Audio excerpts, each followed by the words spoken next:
যদি আমাদের গ্রাম বাংলায় যেগুলো খাওয়ানো হয়ে থাকে, আমাদের যে ধান আমরা ভাঙাই, যারা গ্রাম বাংলায় ধান ভাঙান তারা জানেন।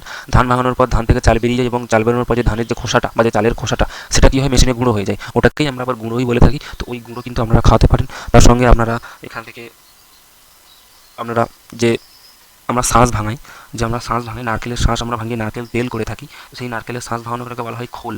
এই খোল কিন্তু আমাদের গরু খায়। তো এই খোল কিন্তু আপনারা খাওয়াতে পারেন। এবং আপনারা যে ভাত রান্না করেন, সেখানে যে আপনারা ভাতে যে জলটা, ভাত রান্না হয়ে যাওয়ার পর যে জলটা, যেটাকে বিভিন্ন জায়গায় বিভিন্ন রকম বলে, ওটাকে আমাদের এখানে ফ্যান বলা হয়। তো এই ফ্যানটা কিন্তু গরু খেয়ে থাকে। এবং তার সঙ্গে বিভিন্ন রকম যে সবজিগুলো রয়েছে, আলুর খোসা রয়েছে, বিভিন্ন রকম সিজনের যে বিভিন্ন রকম সবজি রয়েছে, বিভিন্ন রকম ফল রয়েছে, যেগুলো পচা ফল হয়ে থাকে, বা আপনারা গরুকে ভালো ফলও খাওয়াতে পারেন। তো এই সমস্ত জিনিসপত্রগুলি কিন্তু সবজি, বিভিন্ন রকম বিভিন্ন রকম ফল আপনারা কিন্তু গরুকে দিতে পারেন।